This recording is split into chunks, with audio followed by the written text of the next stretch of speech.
Bienvenidos a Pentecostalismo Máximo, los saludo con la paz de nuestro Señor Jesucristo.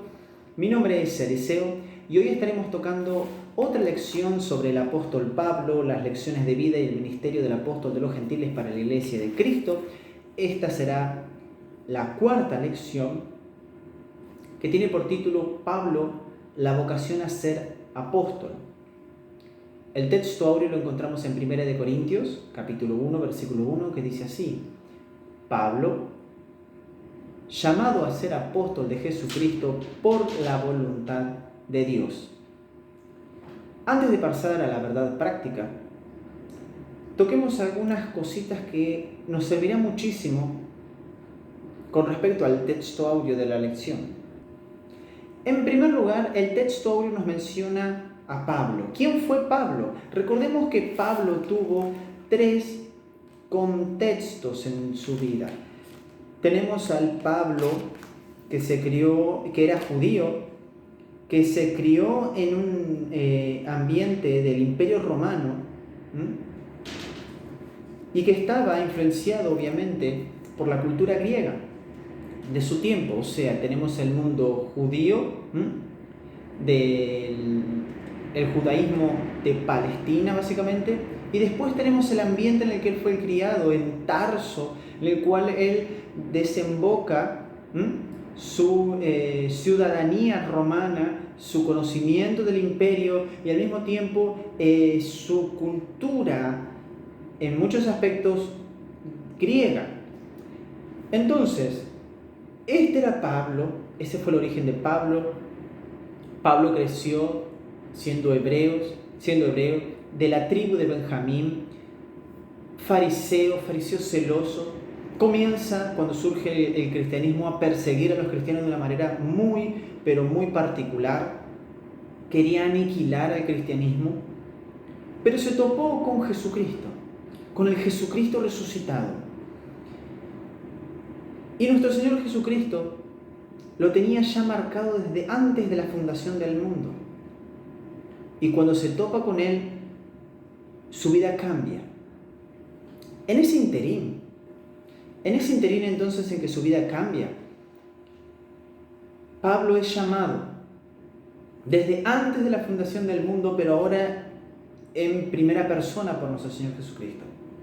Entonces dice el texto áureo que este hombre que era perseguidor de la iglesia es llamado. No dice que es hallado, no dice que Dios lo encontró, no, es llamado, convocado. ¿Para qué es llamado? Hacer, dice la Reina Valera, una traducción mejor sería para ser, en vez de hacer sería para ser apóstol. Ahora, en ese interín de el llamado y para hacer algo, hay una transformación, porque el llamado de Dios en nuestras vidas nos transforma. Sea un llamado primeramente y primariamente para salvación, como también para una vocación. En este caso, Pablo fue llamado para salvación y para una vocación. ¿Y para qué fue llamado Pablo? Para ser apóstol. La palabra apóstol, apóstolos, en el griego significa enviado. Ahora, antes de ser enviado, antes de ser apóstol, Pablo tuvo que ser discípulo. Necesariamente, cuando Jesús reúne a sus discípulos, elige a 12 hombres que van a ser sus apóstoles. Pero había otros discípulos. Entonces, antes de ser apóstol, antes de ser enviado, uno tiene que ser discípulo. Y el enviado, mis amados hermanos, la palabra apóstolos podemos entenderlo también con una connotación de que va en nombre, es enviado en nombre de alguien, en nombre de su maestro en este aspecto. Por lo tanto, los apóstoles eran personas enviadas en nombre de Jesucristo. Por eso es que dice que es llamado a ser apóstol de Jesucristo. La connotación ahí de la continuación del versículo. Entonces es llamado a ser apóstol de Jesucristo. Ahora, ¿sobre qué autoridad es llamado Pablo a ser apóstol? sobre la autoridad de que el quien lo llamaba para ser apóstol era la mismísima voluntad de Dios.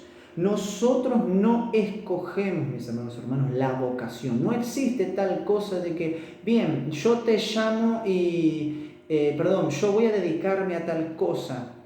Soy un cristiano, soy salvo, pero se me da por ser pastor o ser una cosa u otra. No. El llamado a la evangelización lo tenemos todos, ¿sí?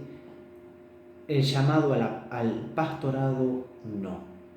Es un llamado, así como el apostolado lo fue en su tiempo. Entonces nosotros no escogemos la vocación, es Dios quien por su voluntad nos llama y llama a personas específicas. Por eso es que la verdad práctica dice que Dios llama a personas para realizar grandes hechos en el reino divino. Ahora, cuando Dios llama, a los que llama y capacita.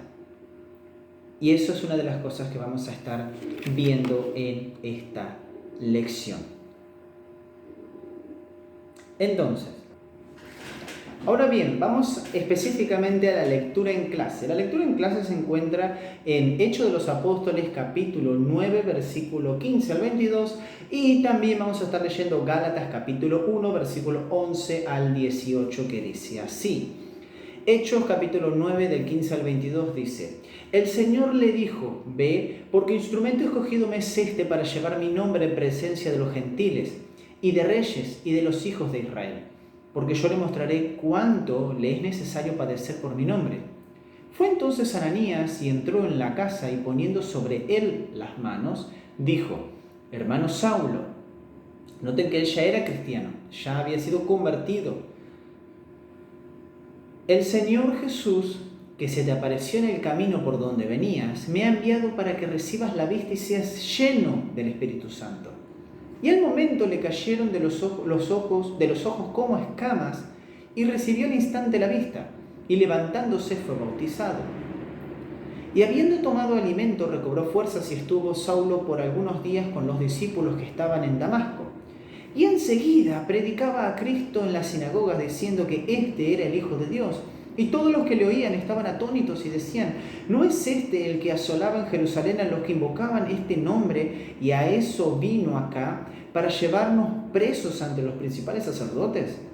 Pero Saulo mucho más se esforzaba y confundía a los judíos que moraban en Damasco, demostrando que Jesús era el Cristo. Gálatas capítulo 1, ahora versículo 11 al 18 dice: Mas os hago saber, hermanos, que el evangelio anunciado por mí no es según hombre, pues yo ni lo recibí ni lo aprendí de hombre alguno, sino por revelación de Jesucristo. Porque ya habéis oído acerca de mi conducta en otro tiempo en el judaísmo, que perseguía sobremanera a la iglesia de Dios y la asolaba. Y en el judaísmo aventajaba a muchos de mis contemporáneos en mi nación, siendo mucho más celoso de las tradiciones de mis padres. Pero cuando agradó a Dios, quien me apartó desde el vientre de mi madre y me llamó por su gracia, revelar a su Hijo en mí, para que yo le predicase entre los gentiles, no consulté enseguida con carne y sangre, ni subí a Jerusalén a los que eran apóstoles antes que yo, sino que fui a Arabia y volví de nuevo a Damasco. Después, pasados 3 años, subí a Jerusalén para ver a Pedro y permanecí con él 15 días. Esta es la lectura bíblica en clase, y como objetivo general tenemos que revelar que Dios inspira actualmente a los creyentes para su obra. Los objetivos específicos que vamos a tocar ahora en esta lección es, en primer lugar, resaltar el punto de partida para la vocación de Pablo. En segundo lugar, enfatizar que la vocación de Pablo fue efectuada por Cristo resucitado. Y en tercer lugar, relacionar la vocación de Pablo con el aprendizaje en el desierto.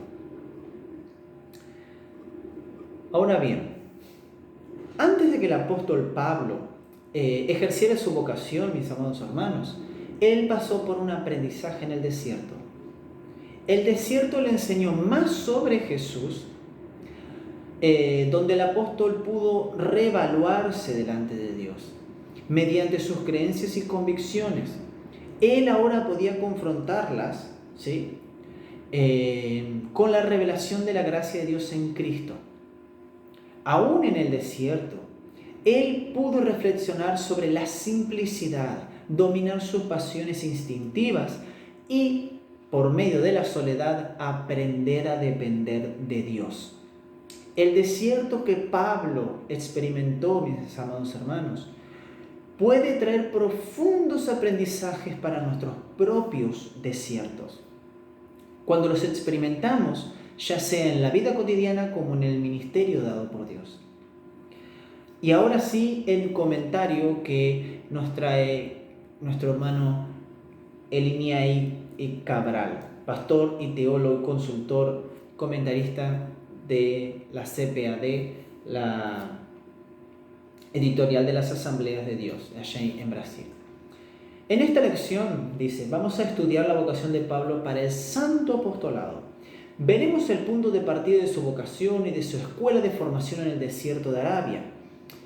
Así tendremos una visión general de cómo Dios usa el tiempo y las circunstancias para formar un ministerio útil para el reino de Dios. Y el punto central es este: Dios llama para su obra. Recordemos que cada lección tiene 3 tópicos y cada tópico 3 subtópicos. El primer tópico para iniciar se llama el punto de partida para la vocación de Pablo. El primer subtópico que nosotros podemos leer dice así: llamada y presciencia divina. La vocación de Pablo fue establecida según la presciencia de Dios. Él mismo confirma este hecho a los Gálatas cuando escribe: pero cuando agradó a Dios, Gálatas 1:15 dice, pero cuando agradó a Dios que me apartó desde el vientre de mi madre y me llamó por su gracia. Muchas veces podemos entender esto como lo denominan la perspectiva calvinista sobre que Dios... Hay que recordar siempre que está el calvinismo, llamado neocalvinismo, y el hipercalvinismo, o muchas veces lo denominan calvinismo clásico. O sea, en el calvinismo clásico, llamémoslo, o hipercalvinismo para muchos, Dios crea personas, hay una doble predestinación. Dios crea personas para que sean lanzadas al infierno y Dios crea personas para ser salvadas. ¿En qué base? En la base de su soberanía. Por otro lado, el nuevo calvinismo trata de arreglar un poco el asunto diciendo de que no, todos caímos en pecado, sin embargo Dios decide en su soberanía a quién salvar. Pero esto es a quien Él decide salvar, y por lo tanto a quien Él decide salvar, por más de que lo conozca de antemano, Él simplemente lo mira con amor, lo predestina. Cuando llega el momento de su conversión, lo arrastra con una gracia irresistible. La persona no puede resistirse porque tarde o temprano va a terminar convirtiéndose. ¿Por qué? Porque por esa persona fue que murió Cristo. Cristo no murió por todos. Y por lo tanto, esa persona necesariamente no se va a poder resistir a la gracia. En cambio, en el arminianismo se entiende de otra perspectiva. Se entiende que la elección está en la presciencia de Dios. Recordemos, Romanos, capítulo 8, versículo 29. Versículo 29 dice: porque a los que antes conoció también los predestinó para que fuesen hechos conforme a la imagen de su Hijo, para que Él sea el primogénito entre muchos hermanos. También podemos encontrarlo en Primera de Pedro capítulo 1 versículo 2, que dice: elegidos, ¿según qué fuimos elegidos? Según la presciencia de Dios Padre, en santificación del Espíritu, para obedecer y ser rociado con la sangre de Jesucristo, gracia y paz sean multiplicadas. Por lo tanto, la elección está en el preconocimiento, en la presciencia de Dios, en el conocimiento que tuvo de nosotros. Ahora, ¿qué conocimiento pudo haber Dios tenido de nosotros si nosotros estábamos en pecado? Lo único que vería sería simplemente a alguien pecador Dios. Dios nos vio en Cristo. Por eso es que la elección es siempre en Cristo, y en el arminianismo se entiende como una elección corporativa y no individual. En este sentido, Dios predestina a la iglesia y nos conoce individualmente porque nos vio en Cristo. Ahora, en el arminianismo se entiende que Cristo murió por todos. La expiación es universal, mas no obstante es aplicada simplemente cuando uno cree. ¿Cómo uno puede creer? Porque está muerto en delitos y pecados, según Efesios capítulo 2, versículo 8, y solamente somos salvos por medio de la fe, y esto, o sea, la salvación entera es un don de Dios, es por medio de la gracia. La gracia, que es resistible en el arminianismo, nos va arrastrando. Y nosotros no hacemos nada más que dejarnos arrastrar. No hacemos nada. Si nosotros hacemos algo, entonces estamos utilizando nuestro libre albedrío para rechazar la gracia. Pero si no hacemos nada, no cuenta como obra. Simplemente nos dejamos arrastrar. Y la fe surge. Y la fe nos lleva al arrepentimiento y nos lleva a la conversión, al nuevo nacimiento. Entonces, Dios vio a Pablo en Cristo, forjó las circunstancias, lo apartó desde antes de la fundación del mundo, y lo llamó por su gracia. Entonces, el apóstol experimentó una completa transformación por medio del encuentro que tuvo con Cristo y fue inspirado por él para una gran obra.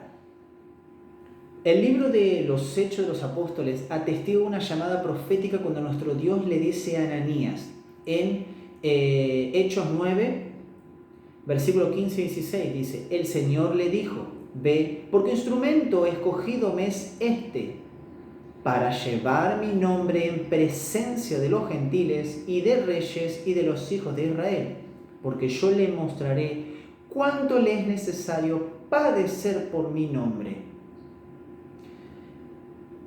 Ahora, hay que entender también una cosa. Pablo, ¿se pudo haber resistido a esto? Vamos a Hechos de los Apóstoles.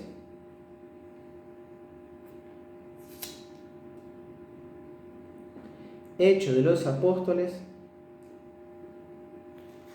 capítulo 26.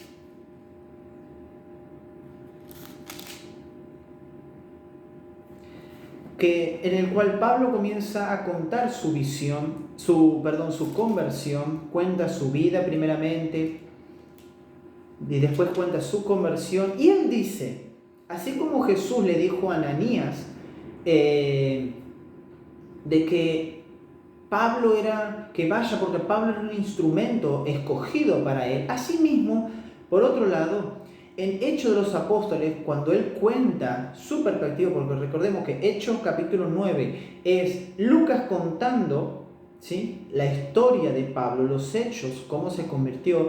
En cambio, en Hechos de los Apóstoles, capítulo 22, si mal no recuerdo, capítulo 22 y capítulo 26 es el mismísimo Pablo en primera persona contando su testimonio ante las autoridades.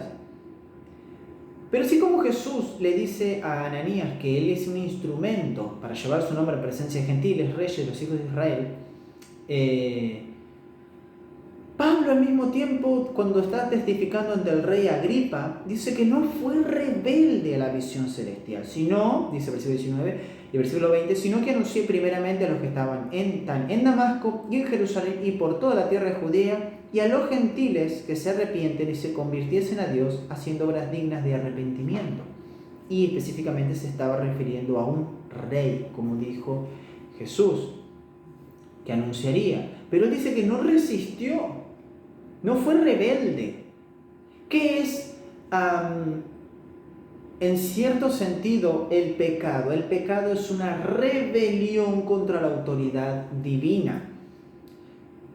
Por lo tanto, cuando uno peca, hace ejercicio de su libre albedrío, eligiendo, ¿sí?, aquello que más en su naturaleza pecaminosa quiere, que es pecar. La persona que está muerta en delitos y pecados no siente deseo de agarrar y ir hacia Dios porque está muerto. Su deseo es pecar.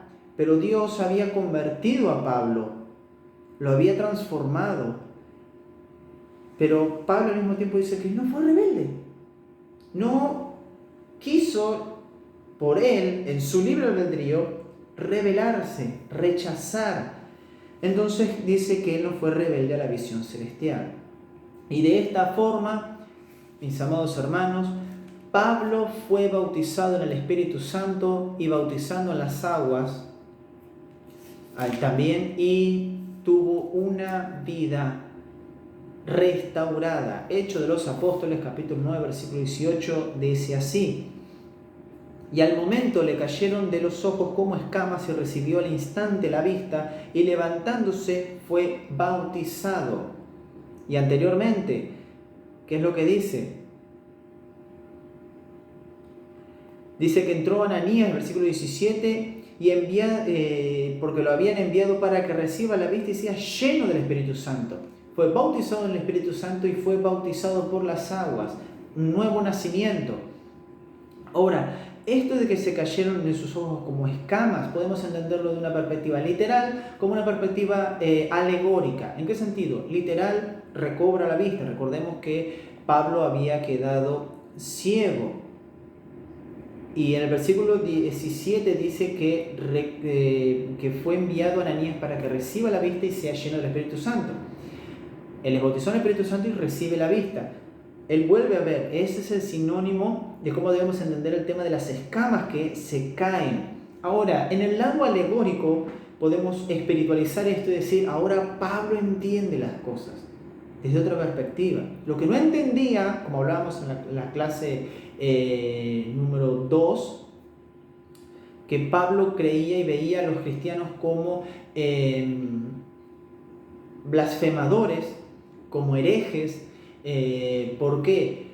Y al mismo tiempo también como malditos, porque la persona a la cual lo adoraban, su maestro, era un hereje, era un blasfemador y era una persona que estaba maldita, porque maldito todo aquel que es colgado en un madero. Pero después Pablo entiende, y eres el mismo Pablo que dice, pero Cristo es el que murió y se volvió maldición por nosotros.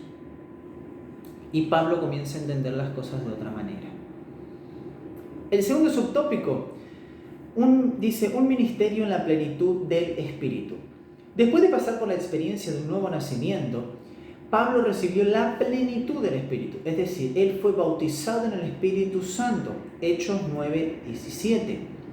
En este sentido, el libro de Hechos revela que el ministerio del apóstol de los gentiles, el cual él recibió entonces una unción especial del Espíritu Santo. Fue un ministerio marcado por predicaciones poderosas, sanidades, señales, prodigios y maravillas. Con el ministerio del apóstol aprendemos que no podemos hacer la obra de Dios sin la actuación del Espíritu Santo. Él es quien confirma la palabra y la obra. Mis amados hermanos, si nosotros no dependemos del Espíritu Santo y simplemente llevamos todo el apartado teórico, en la práctica vamos a fallar. La palabra de Dios, uno debe crecer en el conocimiento de la palabra de Dios en las Escrituras y en la gracia y la plenitud del Espíritu Santo. Ambas van de la mano, no puede haber una división entre ambas. Debe haber ayuno, oración, consagración, búsqueda y plenitud y llenitud del Espíritu Santo. Y por otro lado debe haber conocimiento, comprensión y al mismo tiempo puesta en práctica sobre lo que nosotros entendemos de la palabra. Y de esta forma es que Dios va a usarnos. Recordemos, nosotros podemos explicar el Evangelio de una manera magistral, pero si nosotros no buscamos ser llenos del Espíritu Santo, entonces, ¿cómo Dios va a usarnos? Recordemos que es el Espíritu Santo el que hace la obra, no nosotros. Nosotros solamente somos instrumentos. El tercer subtópico es, ¿Dios cambia el nombre de Saulo para Pablo? Mis amados hermanos, este es un tema muchas veces bastante controversial. Ya lo he hablado en la lección número 3, si mal no me equivoco, o la 2. Y es que en la Biblia vemos en ocasiones en las que Dios cambia verdaderamente el nombre de personas, el nombre de las personas. Por ejemplo, de Abraham a Abraham, Génesis 17:5, de Jacob a Israel, Génesis 35:10. Así como también Jesús en el Nuevo Testamento cambia el nombre de Simón para Pedro, Marcos 3:16, Juan 1:42.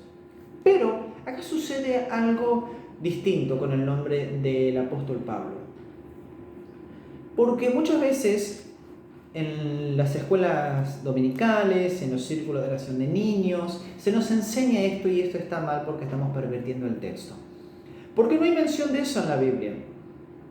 Lo que explica el cambio de énfasis del nombre de Saulo para Pablo, mis amados hermanos, es el origen mismo del apóstol Pablo. Como bien explicábamos hace poco sobre su origen hebreo, su origen judío y al mismo tiempo su origen grecorromano, crecido y nacido de origen en la ciudad de Tarso, que era una ciudad de Cilicia. El nombre de Saulo en el apartado judío, hebreo, deriva de Saúl y se remonta a su origen judío. En cambio, Pablo deriva del latín Paulus, lo cual deriva de su ciudadanía romana. Como el ministerio del apóstol buscaba alcanzar a los gentiles, el nombre de Pablo fue naturalmente más usado en el trabajo misionero y consecuentemente con las escrituras canónicas.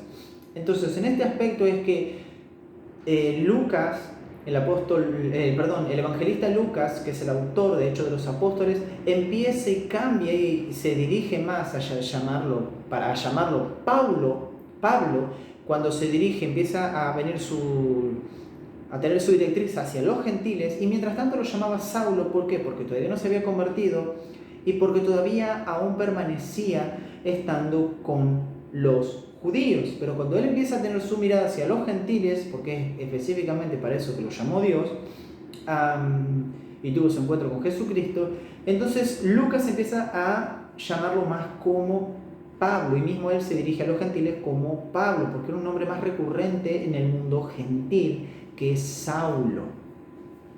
Entonces, en síntesis del tema 1, el punto de partida para la vocación de Pablo fue la presencia divina y la persona del Espíritu Santo. En cuanto a aporte pedagógico, Elinial Cabral dice: parece que en el pasado ha habido una percepción mayor al respecto de los jóvenes y de muchos otros hermanos que entregaron su vida a Cristo, que deseaban una vocación en la obra de Dios. Muchos planeaban ir a seminarios a fin de perfeccionarse para servir mejor en la obra de Dios. Muchos obreros relatan no recibir esa misma disposición y con el mismo sentimiento que otro hermano.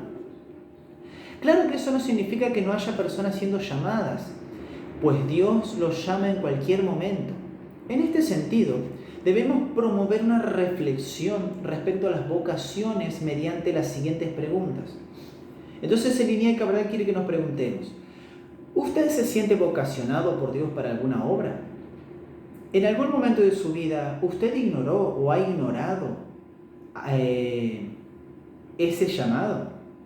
¿Qué podría hacer para perfeccionarse mejor en la obra de Dios? Debemos promover esta reflexión, mis amados hermanos, para que nosotros podamos tener concientización para lo que Dios nos llama en su obra, y también para dar apoyo a quienes aún no lo entienden. El segundo tópico es una vocación efectuada por Cristo resucitado.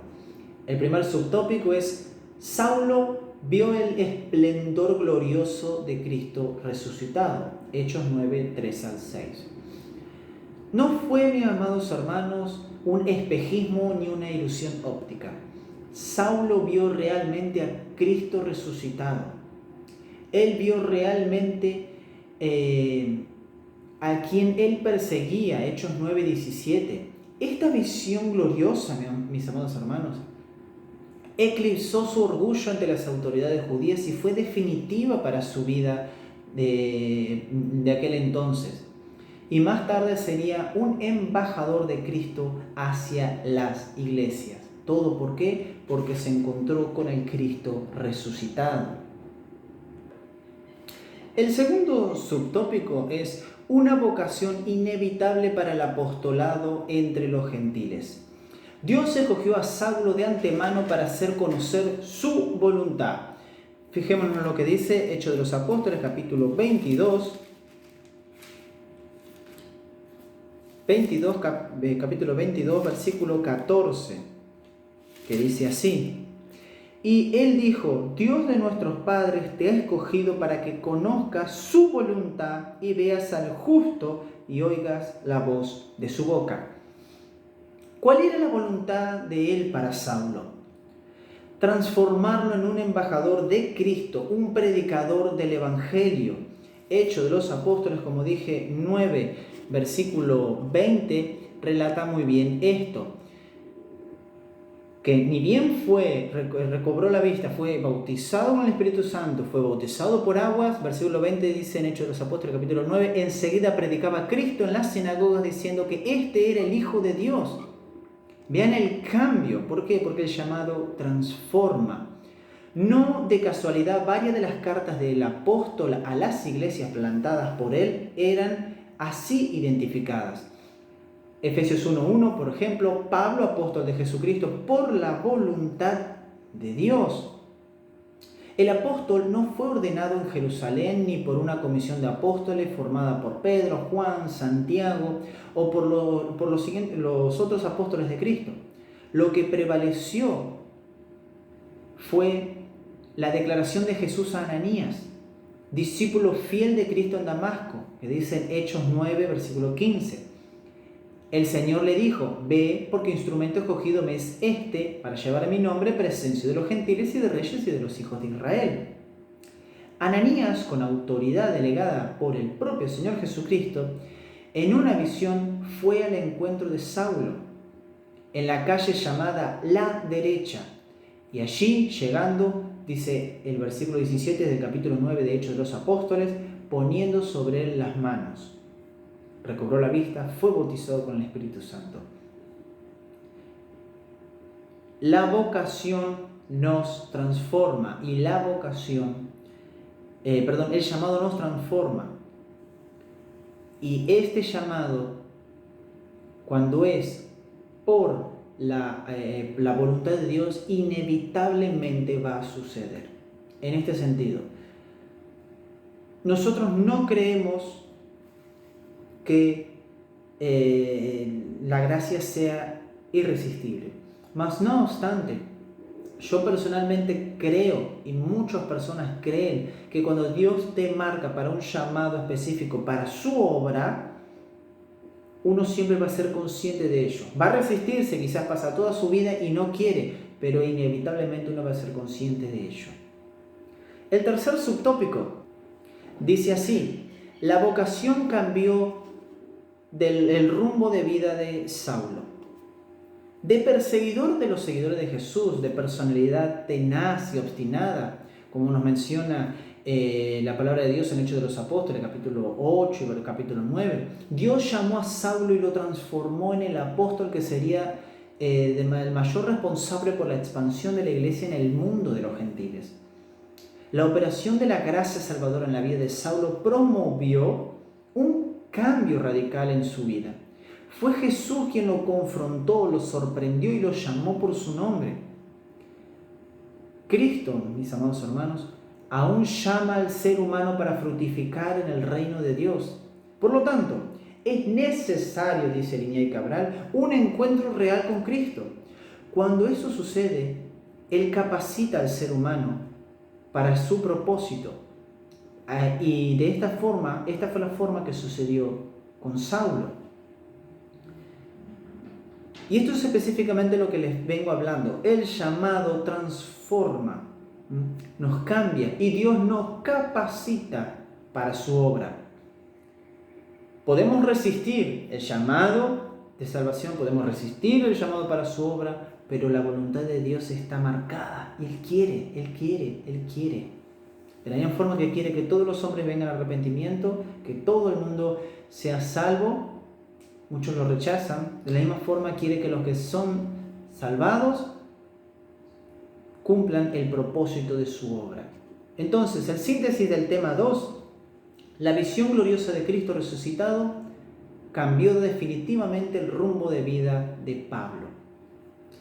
Como aporte pedagógico, vamos a estar leyendo un comentario bíblico pentecostal del Nuevo Testamento, en el libro de Mateos y Hechos, volumen 1, editado en Río de Janeiro por la CPAD en el año 2012. En la página 674 dice: el Jesús resucitado es quien aparece a Saulo, 1 Corintios capítulo 9, versículo 1, capítulo 15, versículo 8, y le dijo: Saulo, Saulo, ¿por qué me persigues? Hechos 9, versículo 4.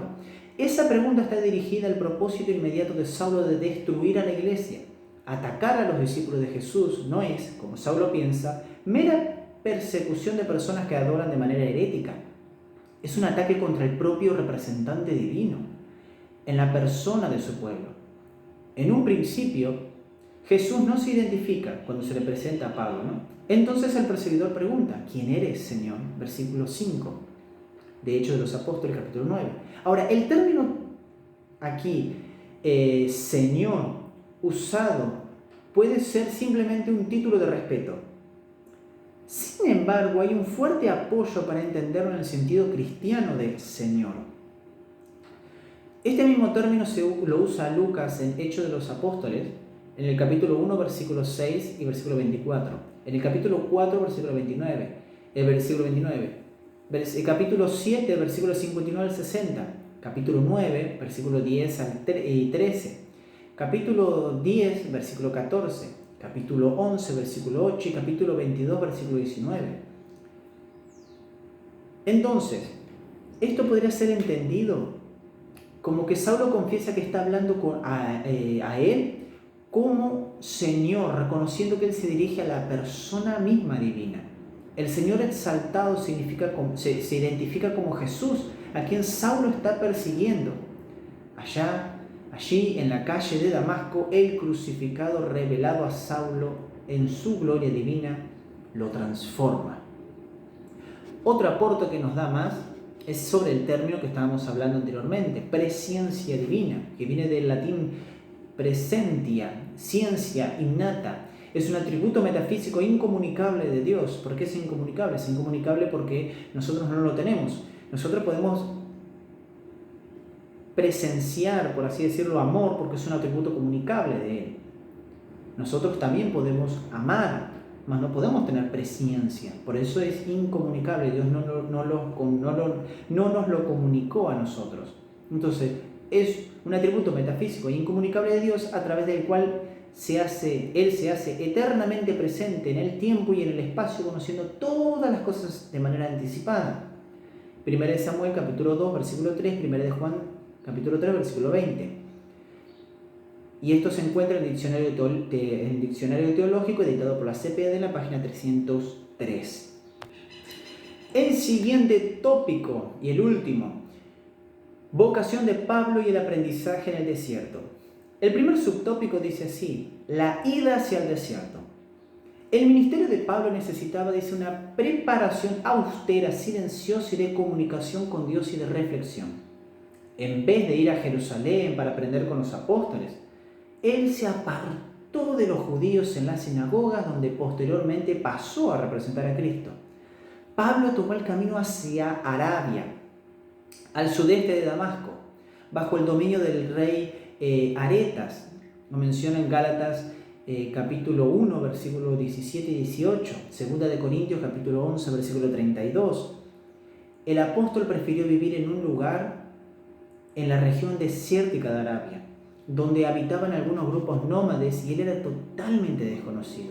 Y esto nos habla muchísimo de la soledad que muchas veces tenemos que afrontar cuando queremos conocer más a Dios, reflexionar sobre Dios, conocerlo en espíritu y en verdad, en el conocimiento también de su palabra. Muchas veces vamos a tener que estar solos para reflexionar. Muchas veces vamos a tener que pedir ir antes al culto para orar. o levantarnos antes de que toda la familia se levante para buscar a Dios, conocer su palabra. Y muchas veces vamos a tener que estar solos, porque van a ser momentos de reflexión. El segundo subtópico habla sobre las lecciones del desierto. El apóstol sabía que necesitaba profundizar su conocimiento acerca de Jesucristo, pues su camino sería de enfrentamientos con dudas, oposición y rechazo. Entonces, fue al desierto de Arabia y se quedó allí 3 años aproximadamente entre su conversión y su retorno a Jerusalén, como dicta Gálatas, capítulo 1, versículos 17 y 18, que dice: ni subí a Jerusalén a los que eran apóstoles antes que yo, sino que fui a Arabia y volví de nuevo a Damasco. Después, pasados 3 años, subí a Jerusalén para ver a Pedro y permanecí con él 15 días. Ese periodo, mis amados hermanos, sirvió para que Pablo se autoexaminara a sí mismo delante de Dios, sus creencias y convicciones judaicas, confrontándolas con la revelación de la gracia de Dios en Cristo Jesús. Así, Pablo entonces se preparó para explicar su vocación a los líderes de las iglesias en Jerusalén. Entonces, tenemos que entender que cuando Pablo va y se reúne con Pedro, lo que hace ahí es hacer un testeo y aprender. Empieza a tener conocimiento. Empieza a buscar tener conocimiento de Dios, a prepararse. ¿Por qué? Porque Pablo sabía que iba a tener que luchar, iba a recibir oposiciones, rechazos de parte de la comunidad judía, de parte de los gentiles. Entonces él debía estar preparado. Así como mismo Pedro lo menciona en 1 de Pedro capítulo 3, versículo 15, que dice así. 1 de Pedro capítulo 3, versículo 15. Sino santificad a Dios el Señor en vuestros corazones y estad siempre preparados para presentar defensa con mansedumbre y reverencia ante todo lo que os demande razón de la esperanza que hay en vosotros. Debemos estar siempre preparados, prepararnos para lo que Dios quiera en nuestras vidas. El tercer subtópico y último dice: más lecciones del desierto. Saulo pasó a usar su nombre romano Pablo, con el cual se transformó, conocido en su ministerio. Al tomar el rumbo del desierto para reflexionar y aprender, ahora Pablo fue despedido de toda la filosofía y religiosidad del legalismo del judaísmo. En el desierto, dice, él aprendió que la simplicidad era la llave que abría la puerta del cristianismo, que era necesario dominar sus pasiones, sustituyéndolas por la alegría de la salvación en Cristo. Él también aprendió que la inmensidad del desierto aplasta el poder y la fragilidad del hombre. Ahora él solo puede depender y debía depender de Dios. Por eso, Pablo descubre también en la experiencia del silencio y de la soledad del desierto que las cosas de Dios son del modo como Él quiere y no como nosotros queremos. En el desierto Dios enseñó a Pablo a ser el líder que él necesitaba para expandir su reino. Es como Él quiere, como Dios quiere, no como nosotros queremos. Cuando estamos en el desierto, mis amados hermanos, vamos a estar solos, vamos a tener que reflexionar, vamos a tener que prepararnos y, por sobre todo, Dios va a tratar con nosotros y nos va a aplastar. ¿Para qué? Para que Él crezca. ¿Para qué? Para que se lleven a cabo mejor las cosas para su reino. El síntesis del tema 3 es que la vocación de Pablo fue perfeccionada en el desierto por el cual el apóstol pasó durante 3 años. Iriñay Cabral nos repite: en el desierto Dios le enseñó a Pablo a ser el líder que necesitaba para expandir su reino. En conclusión, La verdad que aprendemos en esta lección es que Dios no cambió su método para convocar, para vocacionar y llamar a quien Él quiere. Para eso Él usa las experiencias muchas veces, y muchas veces dolorosas, en el desierto de la vida. Es necesario agudizar nuestra sensibilidad espiritual entonces para poder identificar el llamado de Dios en nuestra vida. Como aporte teológico, vamos a estar leyendo, antes de pasar a las preguntas para reflexionar sobre la lección, el libro Vocación, Descubriendo su llamado, editado en Río de Janeiro por la CPAD en el año 2021, la página 12 y la página 15 del autor Toralbo Elías, que dice así: identificando un llamado. Entonces Toralbo dice, poseer un llamado es haber sido convocado por Dios para cumplir una tarea que, con base en su autoridad, es Él mismo quien establece lo que debe ser hecho, cómo debe ser hecho y por quién debe ser hecho. Con base en esto podemos destacar 3 lecciones. En primer lugar, el mérito no es de quien es llamado, sino de quien llama. En segundo lugar, la tarea a ser realizada no pertenece a quien fue llamado, sino a quien llamó. Y en tercer lugar, no se trata de un peso, sino de un privilegio concebido por la gracia divina. Quien llama pasa a ser visto como infinitamente más importante de quien es llamado. Y eso significa decir que las razones, las formas y objetivos deben siempre girar única y exclusivamente en torno a la persona de Dios, el que es el llamador. Las preguntas para reflexionar respecto a esta última lección y para finalizar. La primera es, según la lección, ¿en qué fue establecida la vocación de Pablo? En segundo lugar, ¿qué explica el cambio de énfasis del nombre de Saulo para Pablo? En tercer lugar, ¿cuál era la voluntad de Dios para Pablo? En cuarto lugar, ¿qué precisaba el ministerio de Pablo? Y en quinto lugar, según la lección, cita algunas lecciones del desierto aprendidas por Pablo. Esto ha sido todo por hoy.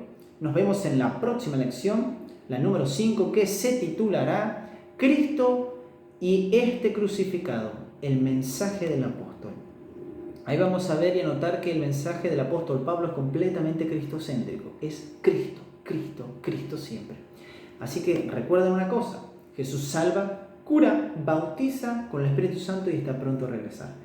Dios los bendiga y nos vemos en el próximo video.